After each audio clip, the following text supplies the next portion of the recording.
안녕하십니까. 오늘 을사년 주의가 필요한 구조에 대해서 이야기해볼 시간 한번 가져보겠습니다. 저번에 비슷한 주제로 말씀을 드린 적이 있습니다. 오늘 그 두 번째 시간이라고 보시면 되고요.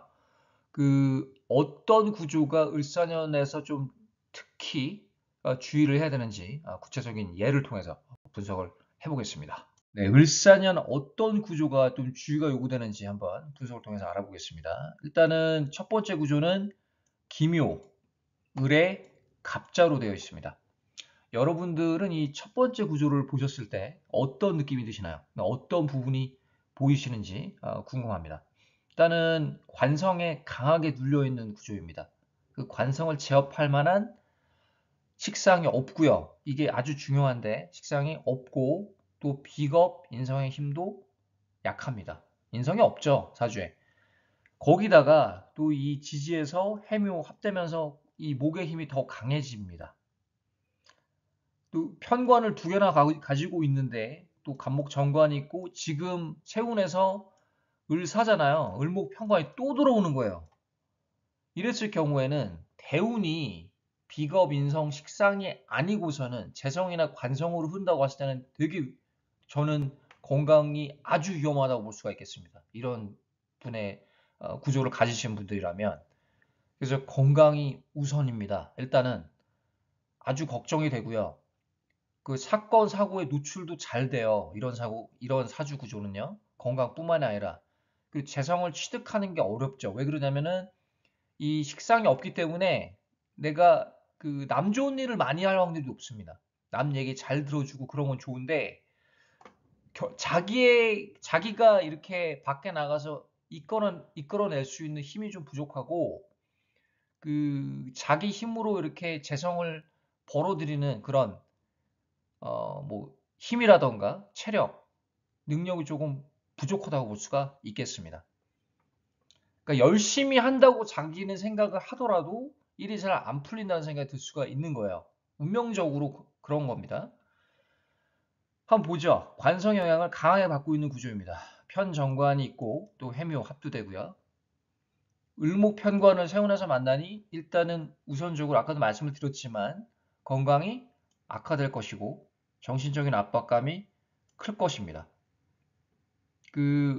이 시에 식상이 있으면 좀 좋을 것 같아요. 식상이랑 비겁 아니면 인성이 있으면 좋고 대운을 무조건 이 사람은요.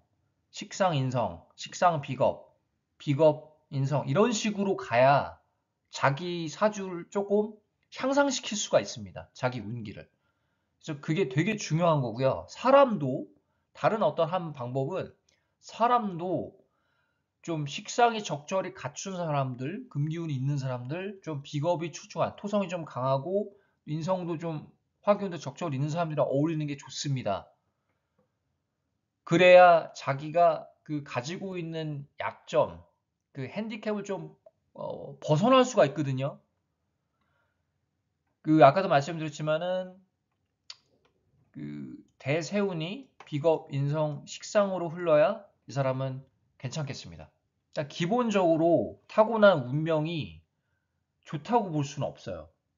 환경이 자기가 어렸을 때부터 어떤 대운을 흐르는지 모르지만 이 원국 자체에서 보여지는 모습은 상당히 힘들고 허덕이는 어떤 모습이라고 볼 수가 있겠습니다. 그리고 본인이 뭔가를 주체적으로 뭔가를 시작하기도 어렵고 그걸 끝맺음을 하는 그런 것도 좀 어려움이 따른다. 학습적인 어떤 장애도 있지 않을까 그런 생각도 듭니다. 그래서 이런 사람들은 좀 주의가 요구되는 거예요. 두 번째 구조. 기해일주입니다. 기해, 을묘, 기묘입니다. 첫 번째 구조랑 비슷해요, 사실. 그 근본은 비슷합니다. 이 일주는 좀 다르긴 한데 해수 정제가 있고 을목 편관이 있고 묘목 편관이고 또 편관이고 또 해묘 편관 이 관성의 힘이 높아집니다. 또 합되면서 이런 사람도 1차적으로는 건강, 정신적인 스트레스를 주의를 해야 됩니다. 인간관계도 주의해야 되고요. 재성, 어디다 투자하면 안 됩니다. 거의 잃을 확률이 높아요. 이런 사람들은. 그래서 돈 관리도 혹시 이런 분이 결혼을 했다면 배우자 혹은 자기 가족한테 사주가 좀 좋은 사람한테 돈 관리를 하도록 맡기는 게 지혜겠습니다. 한 방법이에요, 그것도. 이런 사람 돈 관리를 하기는 조금 어려울 거라고 보고요. 한계가 있을 거라고 봅니다. 그 편관 영향을 강하게 받죠. 첫 번째처럼 비슷하죠. 건강 악화, 정신적 스트레스를 줄여야 되겠다.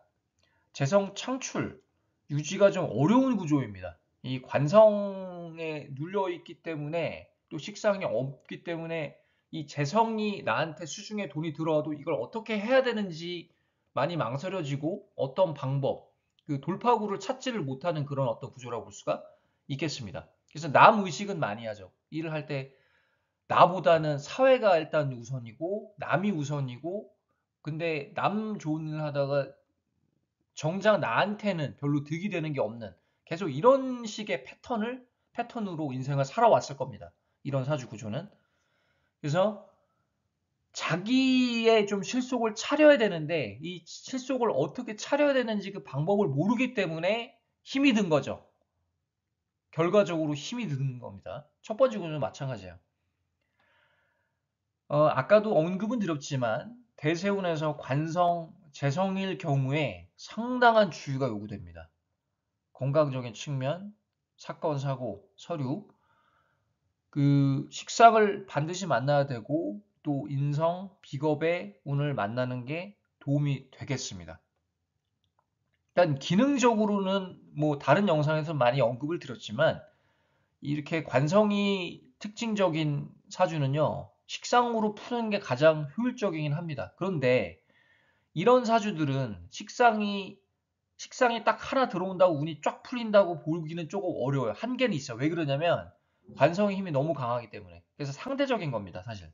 운기라는 거는 상대적인 거예요. 관성의 편정관에 좀 눌려있다고 봤을 때 식상으로 인해서 잘 풀리는 구조가 있거든요. 그런데 이런 구조는 보통 보면은 인성 비겁도 좀 받쳐주는 경우가 많습니다. 근데 이제 인성 비겁이 워낙에 약하거나 깨진 상태에서 관성에 눌려 있는데 식상 하나 들어와 준다고 운기가 쫙 풀리지는 않습니다. 그건 조금 어려움이 있다고 보여져요. 그래서 관성이 몇 개가 있느냐, 어떤 글자를 가지고 있느냐, 또 어떤 글자를 대세원에서 만나느냐에 따라서 차이가 나는 겁니다. 그래서 그 왜 관성으로 둘러싸여 있는 구조인데 식상에 들어오면 무조건 좋다고 하셨는데 아닌데요라고 얘기할 수도 있어요. 관성의 개수가 많거나 지금 대세운도 대운이 지금 또 관성이나 재성인데 지금 세운이 식상이라고 운기가 쫙 풀리는 건 아닙니다. 그래서 개개인에 따른 상대적 차이는 존재한다는 거. 그래서 어떤 구조가 주의해야 되냐면 기본적으로 관성에 눌려 있는 구조인데 이 재성, 수기운을 감당을 못하죠. 식상이 없기 때문에 기본적으로. 그렇기 때문에 관성이 또 들어오기 때문에 이 내가 정인이 들어오는 거는 약간이나마 도움을 줄 수는 있지만 큰 도움이 된다고는 생각은 안 듭니다. 저는요. 이런 구조한테는 그래요. 그렇지만 이 기일주인데 조금 구조가 어느 정도 받쳐준다. 비겁 인성 받쳐주고 또 식상도 있고 이런 사람들은 이 사화랑 사의 충을요, 좀 긍정적인 방향으로 쓸 수가 있겠습니다. 뭐, 더 큰 직장으로 이직을 한다든지, 승진을 한다든지, 뭐, 이사를 갈 수도 있고, 결혼을 할 수도 있고, 그런 어떤, 모양새로 펼쳐질 것입니다. 그래서 오늘은 좀 을사년에 주의가 필요한 구조, 그 두 번째 이야기를 한번 해봤습니다. 어떠셨는지 모르겠어요. 오늘 여기까지 하고요. 다음에 또 다른 주제로 찾아뵙겠습니다. 감사합니다.